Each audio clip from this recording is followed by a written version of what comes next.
Right now at 11 tonight, it appears a Democrat and a Republican will be facing off in November in California's hotly contested Senate race. Tonight, NBC News is projecting that Adam Schiff and Steve Garvey will advance to the general election. A big moment for the GOP.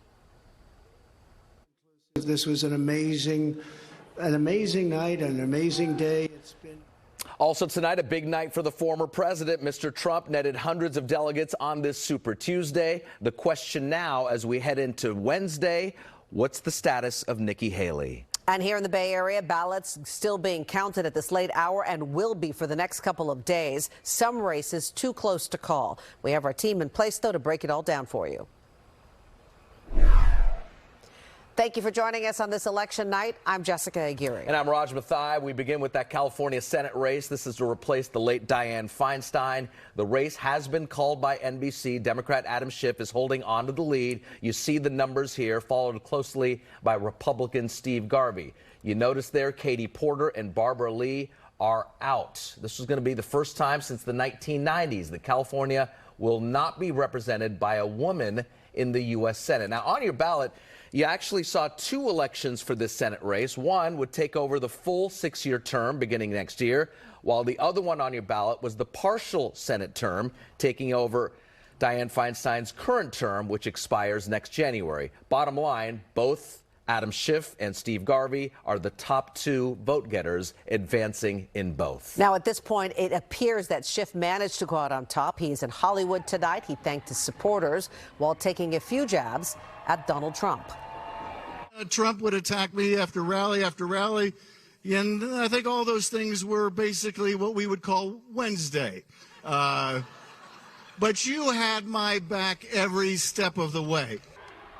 The 12-term congressman has been one of Donald Trump's biggest foes. Now, while Schiff was thanking supporters and others, protesters barged into an event. They brought his speech to a halt, chanting what sounds like ceasefire now.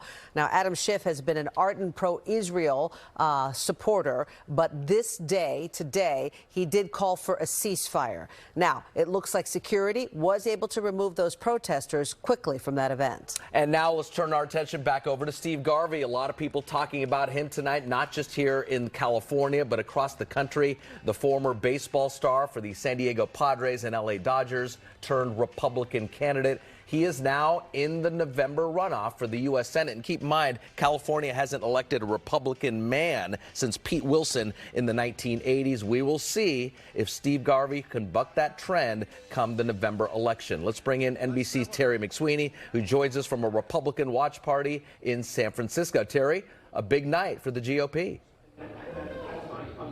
Yeah, and here in San Francisco, there aren't a lot of Republicans. They don't have a lot of big nights, but this was one of them here at the Trinity Bar on Union Street. It wasn't long after the election results started coming in that the call was made here that come November, we're going to have Adam Schiff on the Democratic side up against a Republican, Steve Garvey. Here he is. They say in the general election that we're going to strike out.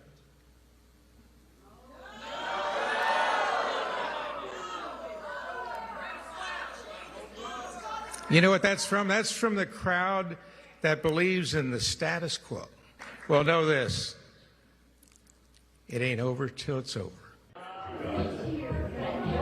The former Dodger and Padre all-star surged in the last month or so to pass two high-profile Democrats in this race and make it to the November runoff. The chairman of the San Francisco GOP says a victory in November may seem very far-fetched in overwhelmingly Democrat California, but then again, Steve Garvey has already beat the odds.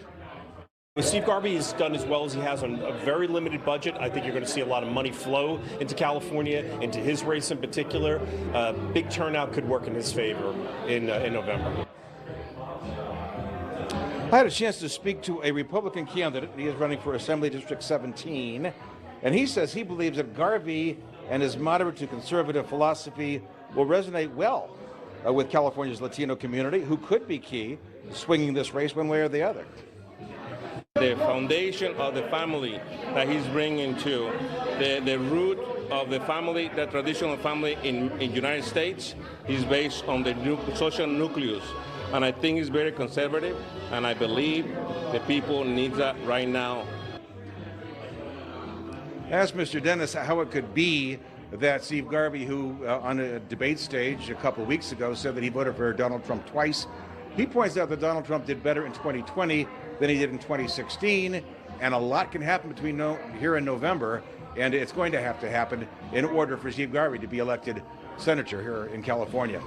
Back to you guys. All right, Terry, thank you. So what about Barbara Lee now? NBC has projected that Congresswoman Lee will not advance to that general election. She is a big name in the Bay Area, but it did not translate to statewide support.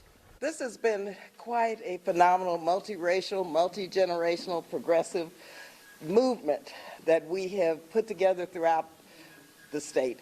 And I just want to thank everyone for their help. She has a lot to offer, but the Congresswoman didn't say what she plans to do after this race. Tonight, though, she did release a statement saying she is still waiting until every ballot is counted. Let's bring in our political analyst, Larry Gerson, watching all of this unfold. Let's start with the Steve Garvey and Adam Schiff U.S. Senate race. Okay, great news for Steve Garvey tonight, but really, as the Republicans like to say, they have a structural deficit come November. There's just simply more Democrats registered to vote than there are Republicans. That's right. There's no question about it. But let me tell you something. In a sense, they may have opened up Pandora's box by getting Garvey in there, because there are more Republicans who will be running. Remember how many races we've seen, Democrat and Democrat, in November? So you're saying maybe not Garvey, but other Republicans on the Garvey down ticket. Other Republicans are now going to have a shot in November that they wouldn't have had otherwise, because the Garvey vote brought out lots of Republicans for all the other races as well. And I would remind you that President Biden, is not doing quite as well in California as we would have thought. One poll I saw recently had him only up 15 points. Well, guess what? It doesn't take too much to think about this state moving differently in the fall. I'm not saying it will, but these are hints, little indicators that we must watch for in the next couple of months. Yeah, Paul Mitchell called it the Garvey effect, that it could impact some of the other candidates. Let's talk about Barbara Lee, because that's a somber night for her. You know, she left her seat to run for the state Senate seat, and she never really got any traction. Barbara Lee here in the Bay Area, we know her for such a long time, representative. Was it just the mood of the country right now that she was just too far to the left? I think it was that there were too many Barbara Lees. If you think about it, Barbara Lee and Katie Porter really shared the same constituency. You put those two together and you're in the runoff. So each of them, of course, maintaining their own base at home, in a sense, lost to the other, and they both lost altogether. It's the whole idea of splitting up a vote when you have too many people going in the same direction. One of those tragedies. All right, so voter turnout relatively low, about 30% is the projection for March, for tonight. But come November, we'll all be sitting here. It's going to be a different story. Absolutely. Look for a high turnout in November. You know, right now, nobody likes either of these two candidates. But you know what? You get to that point where, well, which one am I going to vote for? I got to pick one. And you're going to see that happen. You're going to see a high turnout. This is a high stakes election. Watch what happens. Thank you, Larry. Oh. All right, we're going to be right back. All right, turning now to the presidential primary tonight is the single biggest delegate grab of the primary season. 16 states and one territory up for grabs. NBC has already called California for former President Trump with 74% of the vote. He's taken home 12 states so far. Nikki Haley only won one state, Vermont. Mr. Trump addressed his supporters at his Florida headquarters in Mar-a-Lago. So far, he has claimed 979 delegates and only needs about 200 more to outright win. During his speech tonight, he did not address Nikki Haley at all, instead turning his sights on President Biden and the November general election. All of the problems that you have today, I don't think you would have had any of them. You'd only have success, and that's what's ultimately going to unify this country and unify this party. Now, NBC has also called the Democratic primary in California for President Biden. He is the only Democratic candidate to win any delegate so far. After tonight, he needs about 500 more to win the nomination, setting up for, obviously, a Trump-Biden rematch come November. We've been talking about it. Not a big surprise here at all. All right, the race that has Silicon Valley's attention tonight, so much money, so many high-profile names. Who will replace Anna Eshoo in Congress? A lot of big names vying for this seat. Let's give you a look at what it looks like right now. Sam Liccardo, former San Jose mayor, is in the lead here. Joe Simitian, longtime Bay Area lawmaker, right behind. Evan Lowe at 16%, but that could change of the evening. Mr. Lowe saying he continues to be optimistic and that he's waiting for all the votes to be counted and that he feels that he will surge and get closer to the other two gentlemen in this race. NBC Bay Area's Jocelyn Moran is in Campbell with Sam Liccardo, who at this juncture, Jocelyn, is leading. Yeah, Jessica, this is a hot race that has had a lot of eyes on it. Right now, we are outside where the watch party took place for former San Jose Mayor Sam Liccardo. You can see that things have wrapped up, but people left with a lot of smiles. A reminder that the top two candidates make it to the general election in November, and things are looking pretty good for Sam Liccardo right now. He is leading, like we have been mentioning. He came in tonight with a lot of energy, smiling. His supporters were around him. He says the country right now needs a Congress that will get something done on homelessness. He also reflected on his time as mayor with us. We have a wonderfully diverse city, a city that continues to inspire me and show me how people can overcome incredible obstacles and show amazing resilience to accomplish great things, and that inspiration will carry me in Congress. All right, for that second spot in this race, it's between Santa Clara County Supervisor Joe Simitian and State Assemblyman Evan Lowe. We were at both their watch parties tonight as well as they were surrounded by their supporters. I am just really delighted and appreciative, frankly, that so many good folks stepped up and said, we want you in the mix and we want you to be our member of Congress. I was knocking myself and actually calling while knocking on doors. Many actually said they still did not turn in their ballot. And I said, what are you waiting for? You still have time. So it's an exciting moment in time to see democracy in action. I'm hopeful that we can see more of the turnout than in previous years. But the trends.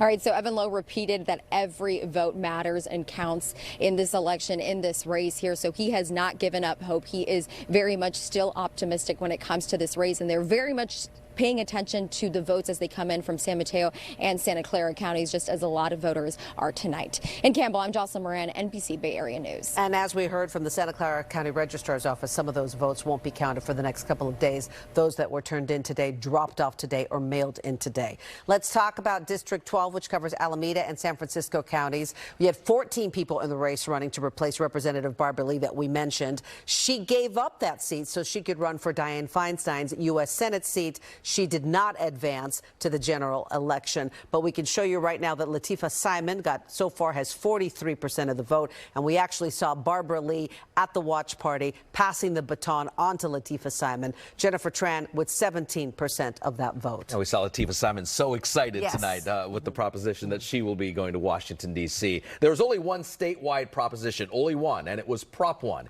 If it passes, it will authorize more than $6 billion, really redirect money in bonds to build mental health facilities and housing for the homeless. Let's bring in NBC's Chris Chmura for a breakdown on this vote. Also, Chris, an update on some key San Francisco ballot measures that really will be instrumental for the re-election chances of Mayor Breed. And, of course, we're talking about Prop E and Prop F. I know you have a lot to get to. Take it away. Yeah, so San Francisco appears to be locked up. We'll get to that in just a minute. But back to Prop 1 for just a minute, because that does look like it's one we're going to have to watch throughout the night. We've got a county-by-county breakdown here to try to figure out who's voting yes and who's voting no. The greens mean yes, and the oranges mean no. So you can see the Valley basically saying thumbs down, but a lot of folks on the coast saying yes. 42% of votes counted. A lot of votes still out there. So where are those uncounted votes? Well, these circles here, the larger they are, that means that's where the big pockets of uncounted votes are. And you can see they're in the same places where voters are trending as it is right now to say yes. So it might be a good night for Proposition 1 here. We'll keep an eye on it. That's a lot of money. Okay, so this is a question about homelessness and housing. Well, in San Francisco, yeah, same deal. So several things on the ballot there, including Prop B. This deals with the crime element of all this. This is an attempt to increase police staffing by 500 in the city. Checking right now, only 2 precincts still out there. 99% of the vote counted, it seems, and it looks like this thing is going down. San Francisco voters appear to be saying, no, we don't want 500 more police officers on the street. Now, at the same time, we have another measure on the ballot. That is Measure E. And what that does, this is something that Mayor Breed pitched, and it essentially changes some of the rules for policing, cutting red tape, as it were, to help police officers put bad guys in jail. And so far, it does seem San Francisco voters are saying yes to that. I think that one's pretty much locked up. That's a wide margin with only 2 precincts left. I don't think there are enough votes there to swing that one to the note. So it does appear that Measure E is going to pass in San Francisco. Now to Measure F. This is a push to essentially condition welfare on drug testing. And so the mayor said, yeah, she's going to say this thing has passed, and I think she's probably right with, again, just 2 precincts still left to count in San Francisco. The answer is yes from voters on Measure F. Only 37% of voters saying no. But on Proposition 1, though, Jess and Raj, we're going to keep an eye on that, and we'll let you know what happens with it, because that's a lot of money on the line tonight. That's a really good breakdown. Thank you, Chris. And in terms of Mayor Breed, the success of some of these measures that she backed in San Francisco really could have a big impact on her re-election come November. She will use it in the next 6 months when she campaigns against Lurie and the other candidates, Prop E and Prop F, winning tonight in the city.